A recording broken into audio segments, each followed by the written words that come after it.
A palavra de Deus é no Evangelho de Jesus Cristo, conforme o relato de Lucas.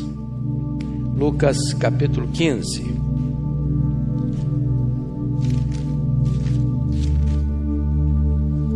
Lucas capítulo 15.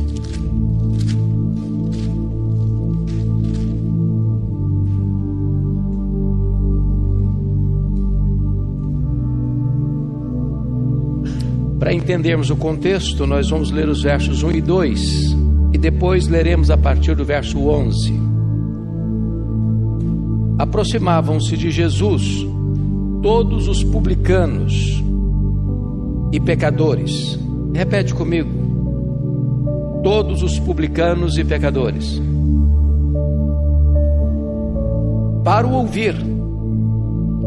E murmuravam os fariseus e os escribas, dizendo: este recebe pecadores e come com eles. Aí Jesus conta a primeira parábola dos versos 3 a 7, a parábola da ovelha perdida. Depois conta a parábola da dracma perdida dos versos 8 a 10. E no verso 11 prossegue. Continuou: certo homem tinha 2 filhos. O mais moço deles disse ao pai: pai, dá-me a parte dos bens que me cabe. E ele lhes repartiu os haveres. Passados não muitos dias, o filho mais moço, ajuntando tudo o que era seu, partiu para uma terra distante e lá dissipou todos os seus bens, vivendo dissolutamente. Então ele foi e se agregou a um dos cidadãos daquela terra, e este o mandou para os seus campos a guardar porcos. Ali desejava ele fartar-se das alfarrobas que os porcos comiam, mas ninguém lhe dava nada.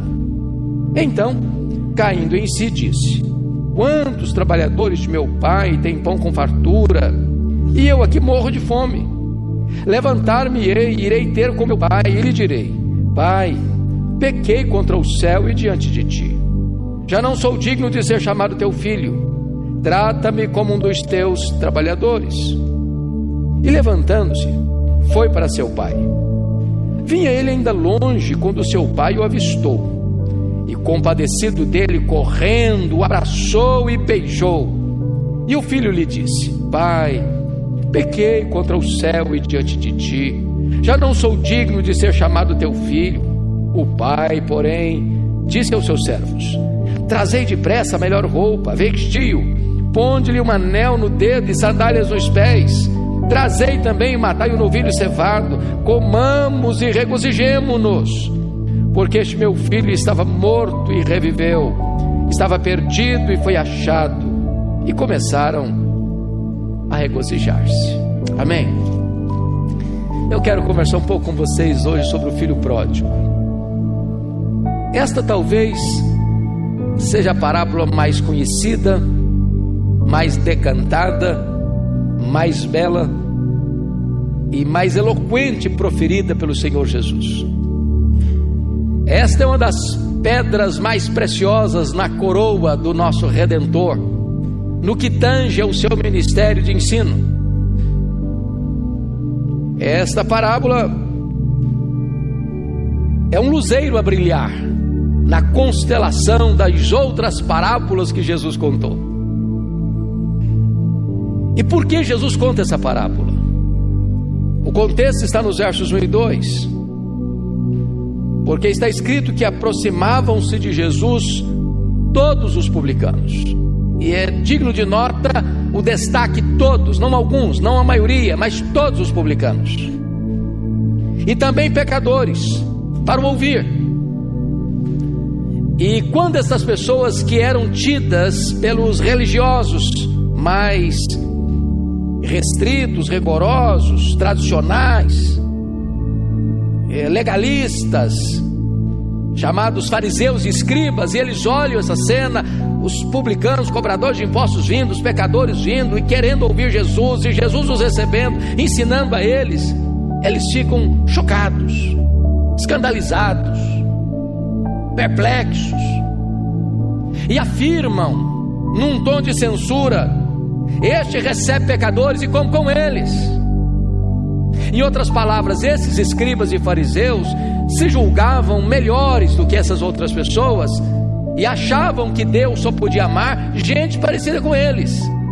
Eles davam nota máxima a si mesmos, eles davam nota 0 aos demais, e eles eram seletivos, achando que Deus só gostava de gente parecida com eles. Então Jesus conta essas 3 parábolas para mostrar quem é Deus, para mostrar o amor de Deus, o amor de Deus que procura, o amor de Deus que encontra, o amor de Deus que perdoa, o amor de Deus que celebra. Você e eu não estamos aqui nesta noite alcançados pela graça porque éramos pessoas boas, porque tínhamos virtudes, porque tínhamos méritos, porque Deus olhou do céu para nós e disse: que pessoa maravilhosa, eu acho que ela é digna do meu amor, vou amá-la. Não, Deus amou você e a mim quando éramos fracos, quando éramos ímpios, quando éramos pecadores, quando éramos inimigos dele. Nós estávamos perdidos, nós estávamos mortos, nós estávamos depravados e condenados, nós estávamos numa situação irremediavelmente arruinada, e ele nos amou. E Jesus está mostrando aqui que o amor do Pai está estendido a você e a mim. Então, depois de contar as 2 parábolas da ovelha perdida e da dracma perdida, e você percebe que tanto a ovelha perdida é procurada, quanto a dracma perdida é procurada, quanto o filho perdido é também aguardado, e sempre numa proporção cada vez mais progressiva, porque na primeira você tem de 100 1, na segunda você tem de 10 1, e agora na terceira parábola de 2 1. E eu quero hoje focar a minha atenção com vocês especificamente nesta parábola chamada do filho pródigo. Talvez ela não seja bem titulada por parábola do filho pródigo, porque esse título que você encontra, a parábola do filho pródigo, aí no topo do seu texto, não é inspirado, isso foi colocado muito depois. A centralidade desse texto não é o filho, é o pai.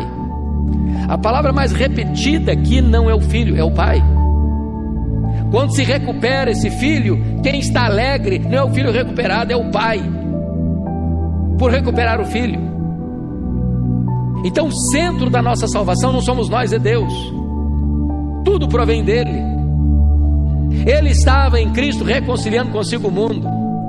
Ele planejou, ele executou, e ele vai consumar a nossa salvação, para que toda a glória da nossa salvação pertença a ele, Mas com os olhos voltados agora para esta parábola, chamada então parábola do filho pródigo, eu quero destacar que esse moço, representando aqui os publicanos e pecadores, retrata 4 períodos ou 4 fases muito claras, muito nítidas na sua vida. A primeira delas eu chamo de: ele era um moço feliz, inconscientemente, na casa do pai. Veja você que ele tem o pai, ele tem um irmão, ele tem uma casa, ele tem mesa, ele tem pão com fartura, ele tem gente para servi-lo, nada lhe falta. Ele tem afeto, ele tem amor, ele tem cuidado, ele tem provisão, ele tem sustento, ele tem honra, ele tem herança, ele tem futuro, ele tem tudo. Mas aqui entra um dos pontos mais críticos da vida do ser humano, que é a questão da insatisfação. Insatisfação é quando você olha e não valoriza o que você tem. Se você olhar a história bíblica, por que houve uma queda no céu? Por que Lúcifer foi lançado do céu? Porque ele, embora sendo feito um querubim da guarda, um anjo de luz, estava insatisfeito e queria ser igual a Deus e acima dos outros anjos. De repente ele não se satisfez com aquilo que tinha. Por que Adão e Eva caíram no Éden? Eles estavam no paraíso, num lugar perfeito. criados perfeitos, tendo comunhão com Deus perfeito, mas de repente um sentimento de insatisfação introduziu-se no coração deles, e eles começaram a pensar que o jardim era muito estreito, muito pequeno, muito inadequado para eles, que eles tinham capacidade de muito mais, potencial para muito mais, e começaram a aspirar a coisas maiores do que aquelas que eles tinham. Quantas vezes na vida prática nossa nós entramos por corredores escuros e perigosos, sombrios e escorregadios, porque a gente começa a ficar insatisfeito com a vida, com a família, com o casamento, com os filhos, com os pais, com a casa, com a igreja,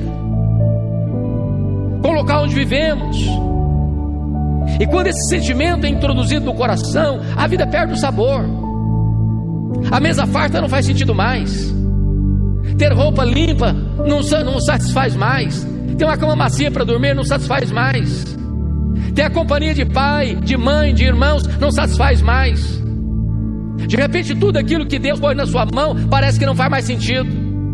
O drama desse moço é que ele era feliz, mas não sabia. Ele tinha tudo, mas não valorizava nada. E quantas vezes, meus irmãos, esse é o drama ainda hoje. Ainda hoje. Mas vocês percebem um segundo aspecto, que é a rebelião dele.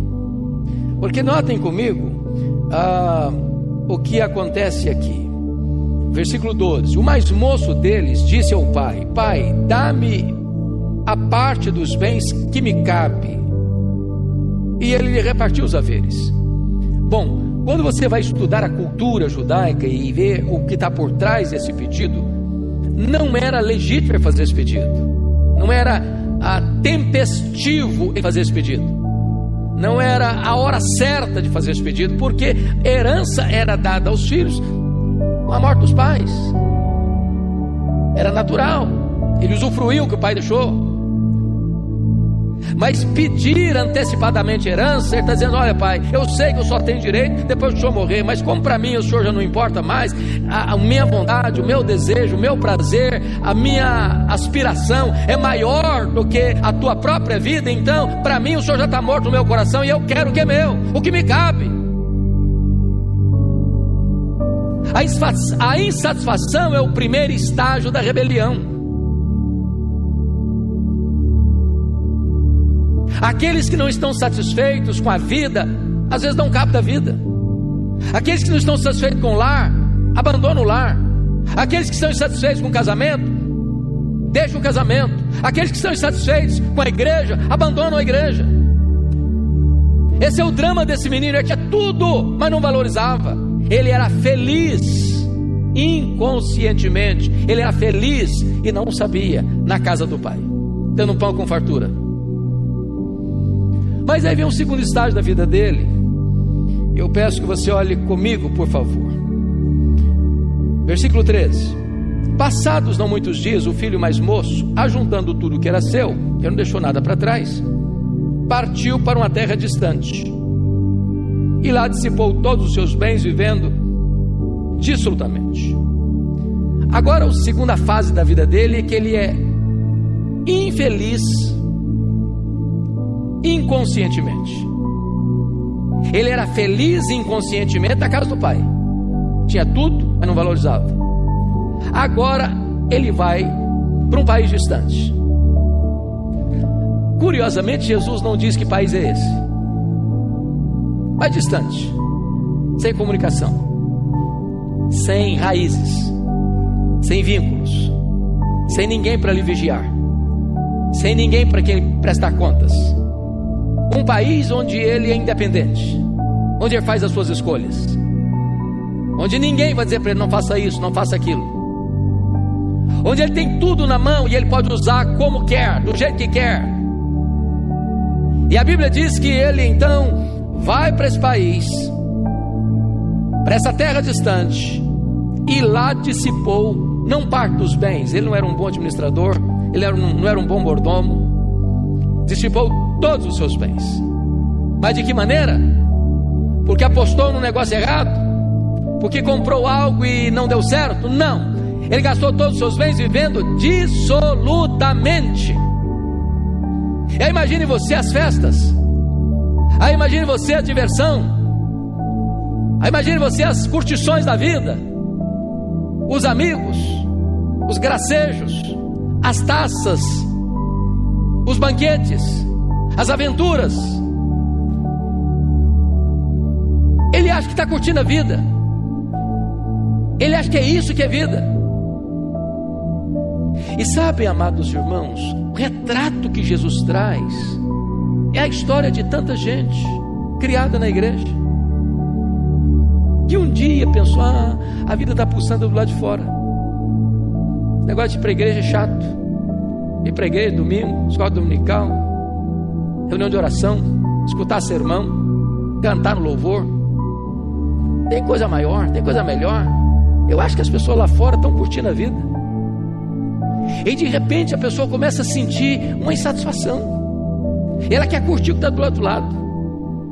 Foi a propaganda que a serpente fez para Eva: Eva, você merece mais, você tem potencial para mais, você pode curtir mais, você pode ter mais prazer, você pode ter mais deleite, você pode conhecer mais coisas. A vida até do outro lado do muro do jardim. Aqui não, aqui tem restrição, aqui não tem liberdade, aqui a vida é regrada, aqui é Deus que dá as regras do jogo. Lá fora você vai curtir a vida plenamente, você vai ser igual a Deus. Todas as maçãs do diabo são bonitas, mas todas têm bicho. O diabo é um estelionatário, ele promete o que não tem, ele é um farsário, a propaganda dele é mentirosa. Esta semana o Brasil está rolando aí o carnaval. Quantas pessoas que acham que a felicidade está lá, na passarela, bebendo e dançando atrás de um carro elétrico?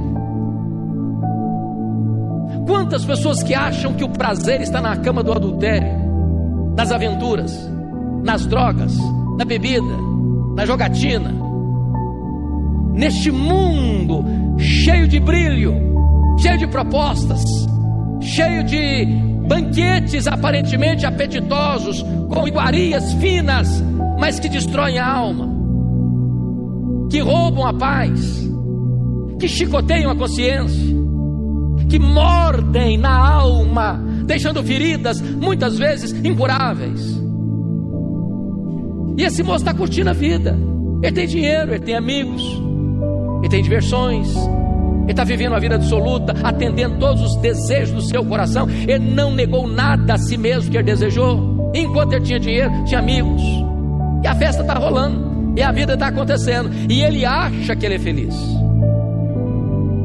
Preste atenção nisso. O pecado às vezes é muito atraente. Se não fosse, as pessoas não iriam para lá. Nem sempre o diabo aparece com um tridente e com um chifre e com um rabo: vem que eu te destruo, vem que eu te arrebento. Não, ele vai propor coisa boa. Eu vou oferecer um cardápio com variedade de iguarias. Ele vai dizer: não, pode vir. Ele promete para você prazer e dá desgosto. Ele promete para você liberdade e paga com escravidão. Ele promete para você vida, mas mata. O pecado é um engano. O pecado vai custar mais caro do que você gostaria de pagar. Ele vai reter você mais tempo do que você gostaria de ficar, e ele vai levar você mais longe do que você gostaria de ir. Mas enquanto ele está curtindo a vida, ele acha que ele é feliz. Esse é o segundo estágio. Ele é infeliz inconscientemente, no país distante, gastando tudo dissolutamente. Mas veja comigo a história que Jesus conta, versículo 14. Depois de ter consumido tudo, sobreveio àquele país uma grande fome, e ele começou a passar necessidade. Então ele foi e se agregou a um dos cidadãos daquela terra, e este o mandou para os seus campos a guardar porcos. Ali desejava ele fartar-se das alfarrobas que os porcos comiam, mas ninguém lhe dava nada. Então vem a terceira fase dele. A primeira, ele é feliz inconscientemente na casa do pai. A segunda, ele é infeliz inconscientemente no país distante, se divertindo. Terceira, ele é infeliz conscientemente lá no chiqueiro, com fome, cuidando de porcos. Lição aprendida: as amizades de taberna são falsas amizades. Os amigos de copo, dos botecos da vida, dos bares da vida, são amigos enquanto você tem dinheiro, enquanto você está numa boa. A hora que a crise chega, eles vão embora. São amigos que exploram, em vez de serem amigos que amam e servem. Você é apenas um instrumento que eles vão utilizar para sugar o máximo e depois jogar a mochiba fora.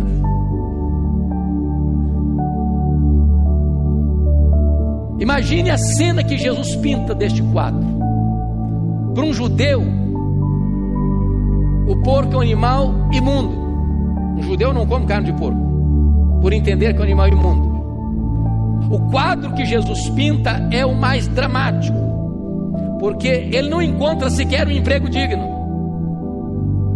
Ele vai estar cuidando daquilo que na mente dele, na cultura dele, é impuro. E o dinheiro acabou, e a fome chegou, e a crise bateu à sua porta, e ele não tem mais nada.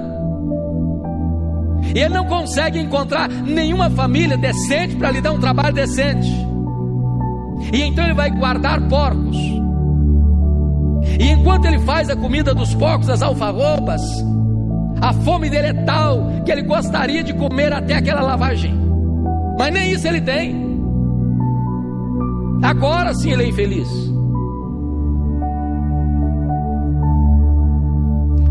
Eu estava ouvindo há pouco tempo um relato dramático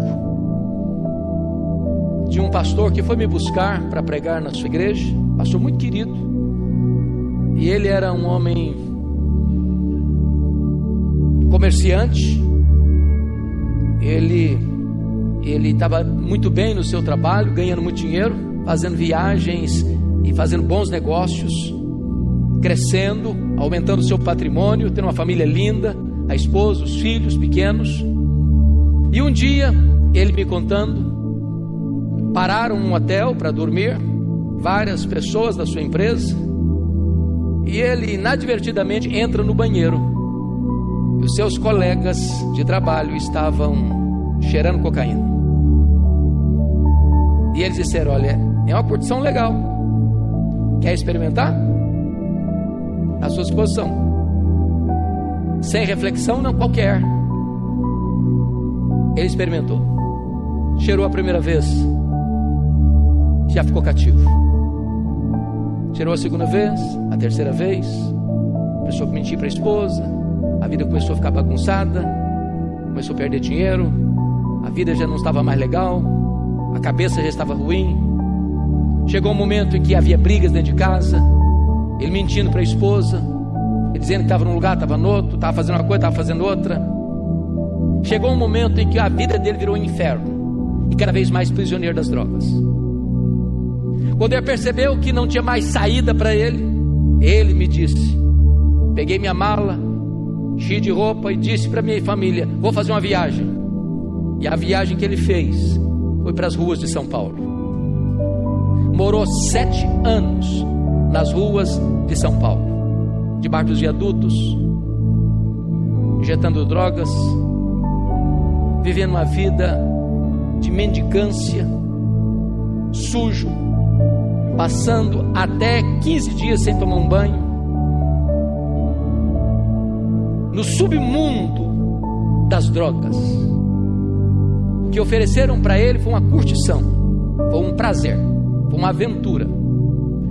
E nem tinha percebido ele que aquela proposta, talvez vantajosa naquele momento, para lhe dar alguma experiência nova, haveria de arruinar a vida dele, arruinar o casamento dele, arruinar a família dele, arruinar o futuro dele. Bendito seja Deus. Este homem me disse que muitas vezes dezenas de vezes, centenas de vezes. Ele dormiu debaixo de uma marquise de uma igreja aqui em São Paulo. E um dia, 4 horas da manhã, ele está passando num viaduto, sem poder entender, uma senhora que estava vindo de uma reunião de oração, saiu da reunião de oração de madrugada, passando por ele, olhou para ele e disse: se você não morreu até hoje, é porque Deus tem um plano na sua vida.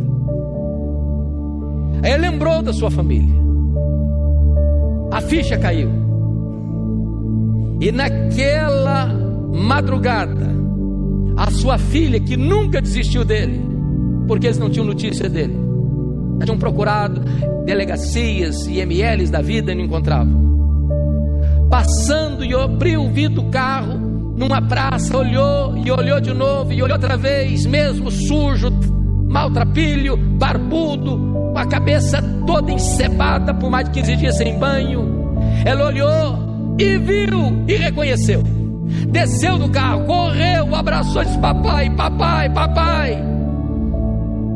E abraçou o seu pai, sujo, levou para casa, deu banho, cortou o cabelo, colocou numa clínica. Ele se recuperou, e aquela igreja onde ele dormia debaixo da marquise é hoje a sua igreja. Ele é pastor desta igreja e dá o seu testemunho no Brasil inteiro.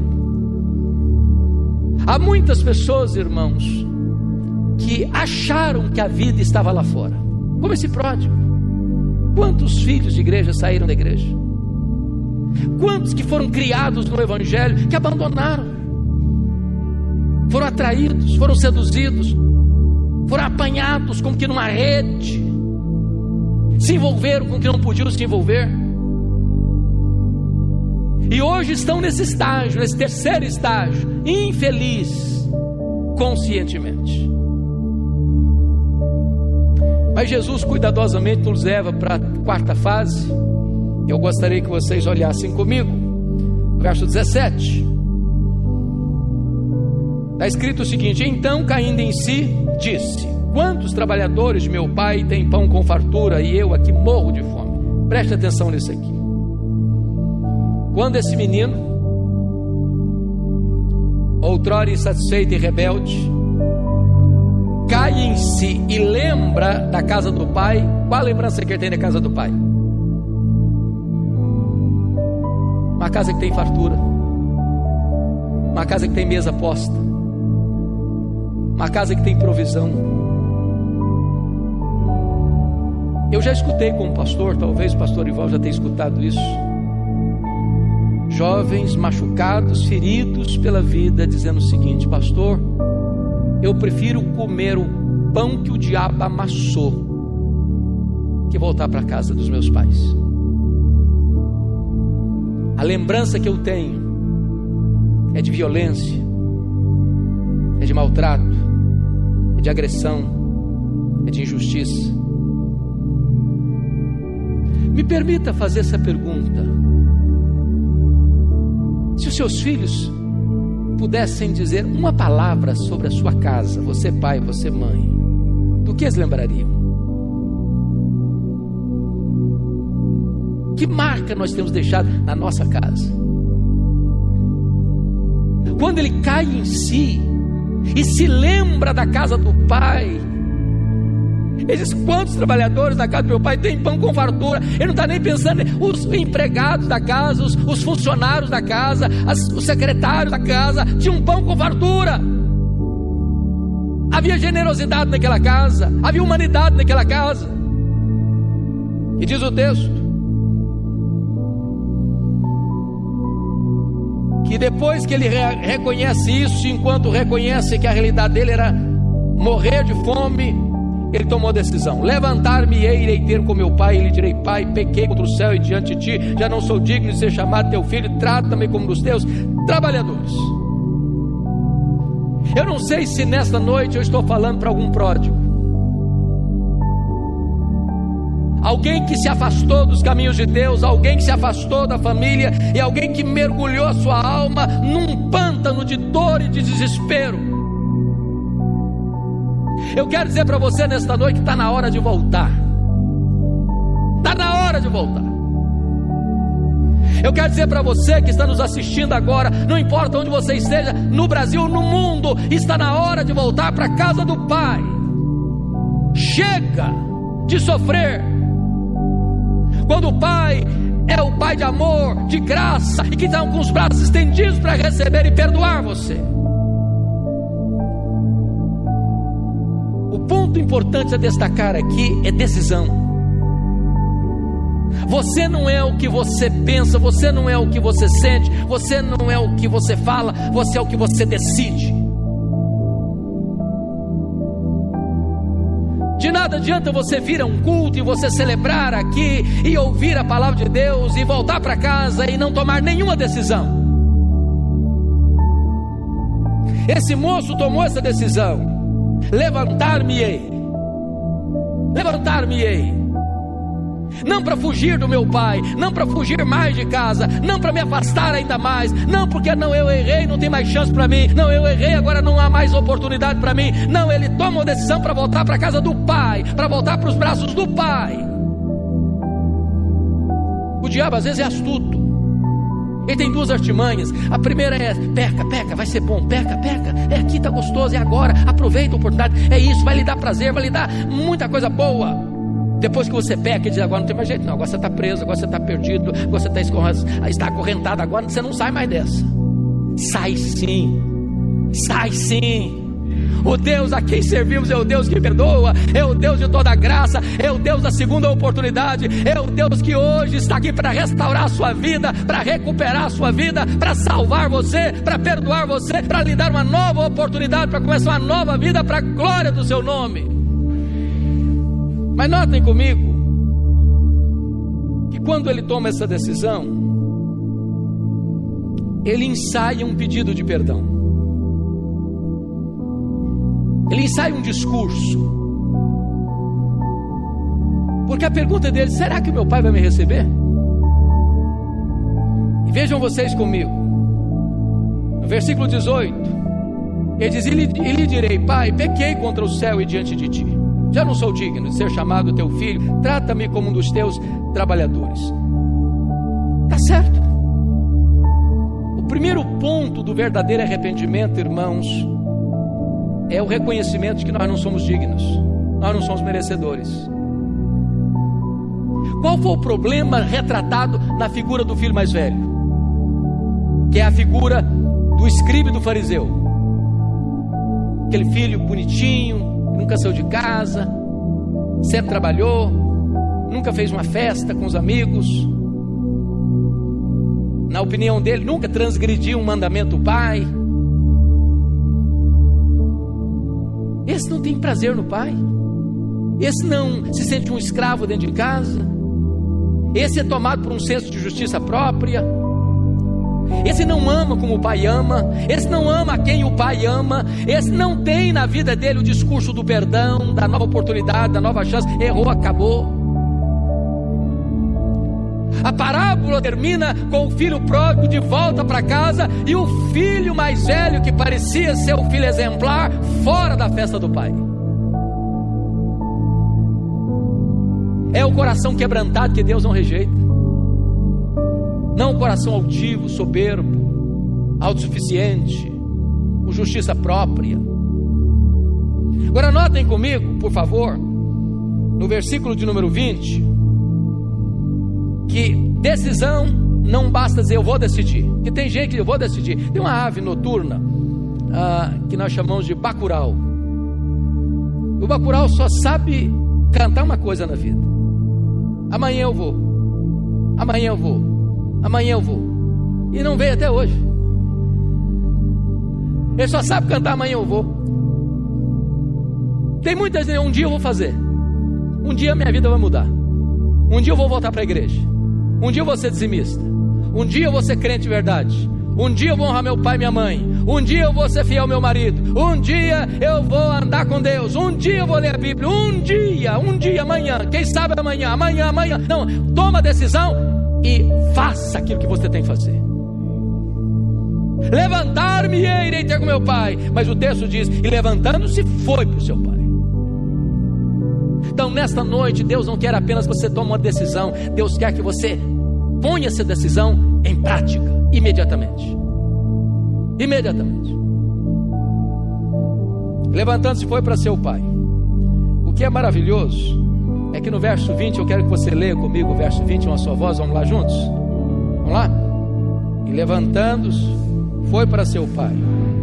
Vinha ele ainda longe, quando seu pai o avistou, e compadecido dele, correndo, o abraçou e beijou. Vamos seguir.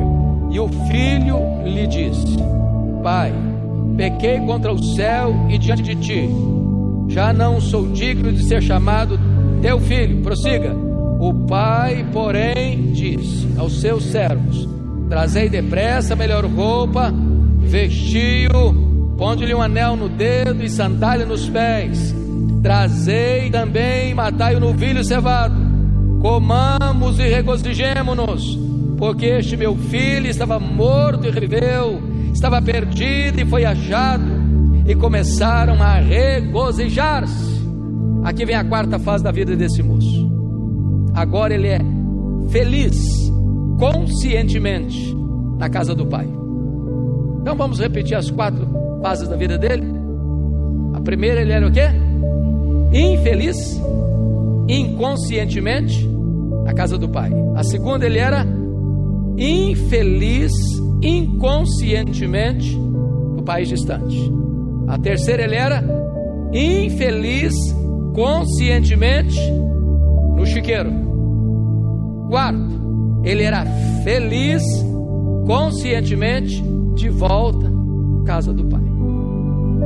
Agora, notem comigo que a parábola de Jesus é cheia de detalhes magníficos, porque um ancião não tinha o hábito de correr. Segundo, a cena que Jesus pinta como um artista de excelência é que o pai vivia na varanda da casa, olhando para a estrada, aguardando a chegada do filho. Eu quero dizer para você que o pai aguarda você, ele espera por você. Mas talvez, eu estou falando para crente, que o pai está aguardando para uma vida mais plena. Talvez você está sendo uma crente de meia boca. Deus aguarda você para uma vida plena. Plena. E o que é curioso é que o pai interrompe o discurso dele. O pai não permite que ele fale assim: trata-me como um dos teus trabalhadores. Não, o pai interrompe. Quando o pai perdoa, ele perdoa mesmo. Deus não diz para ele: olha, você fez um monte de coisa errada, agora eu vou te perdoar, mas olha, você vai ser agora só receber metade das bênçãos, porque você não recebe tudo mais não, porque você perdeu. Deus está restaurando você por completo. Deus está lhe dando uma nova chance, uma nova oportunidade. E é curioso que enquanto o filho confessava: pai, pequei contra o céu diante de ti, já não sou digno de ser chamado teu filho, e antes ele emendar para dizer: trata-me apenas como um dos teus trabalhadores, o pai não fala mais com o filho. O pai tem pressa e diz para o seu servo: vai lá, corre, traz roupa nova, traz sandália, traz anel, e vai lá e mata o bezerro cevado. O bezerro cevado, gente, é aquele bezerro que era tratado assim a pão e mel, para o dia mais esperado, para o dia mais desejado, para a festa mais celebrada da família. Corre lá, mata o bezerro cevado. Está na hora da gente celebrar, porque este meu filho estava perdido e foi achado, estava morto e reviveu. Esta é a graça do nosso Deus. Este é o amor que perdoa, este é o amor que celebra a sua volta. A Bíblia diz que a festa diante de Deus, lá nos anjos, diante dos anjos de Deus nos céus, por um pecador que se arrepende. Diz a Bíblia que começaram a se regozijar. Há um banquete esperando por você. A festa está pronta. E ainda há lugar. Talvez você aqui hoje precise se reconciliar com Deus. Talvez você aqui hoje precise voltar para a casa do Pai.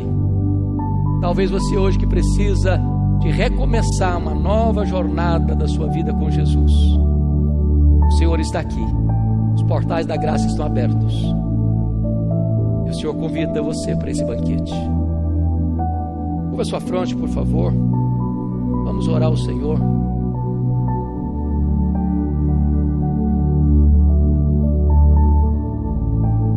Quem está precisando voltar hoje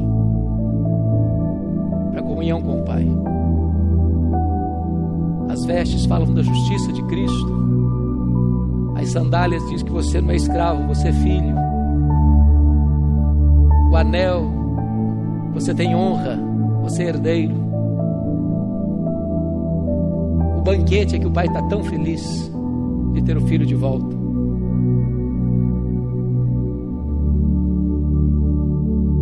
E hoje você pode voltar para os braços do Pai, para o banquete do Pai, para desfrutar das alegrias da comunhão com o Pai, para ter uma vida plena e maiúscula na presença do Pai. Se você hoje quer que eu ore por você nesse sentido, onde você está enquanto a igreja está em oração, levante uma das suas mãos, eu quero orar em seu favor nesta noite. Louvado seja Deus, louvado seja Deus, louvado seja Deus, louvado seja Deus, louvado seja Deus, louvado seja Deus, louvado seja Deus, louvado seja Deus, louvado seja Deus. Aqui no meio, louvado seja Deus, louvado seja Deus, louvado seja Deus, louvado seja Deus, louvado seja Deus, louvado seja Deus, louvado seja Deus, louvado seja Deus, louvado seja Deus, louvado seja Deus. Senhor Deus, nós te adoramos, porque Tu és o Deus de toda graça, o Deus que perdoa, Deus que restaura, Deus que dá uma nova oportunidade. Ó Senhor, segura firme na mão desses queridos e queridas que agora se manifestam desejosos de recomeçar a caminhada na Tua presença. Enche-os da Tua alegria, enche-os da Tua paz, enche-os do Teu poder, para que eles possam ter uma vida plena na Tua presença, Senhor. Nós oramos, meu Deus, por aqueles que estão lá longe nos assistindo, não importa onde, Senhor. Talvez na sua casa, talvez no hospital, talvez no escritório, talvez no seu carro. Oh meu Deus, onde essa pessoa estiver agora, toca o coração dela, em nome de Jesus. Que seja um tempo novo de restauração, de perdão, de cura e de reconciliação contigo. A Ti rendemos a honra, a glória e o louvor, em nome de Jesus. Aleluia. Amém.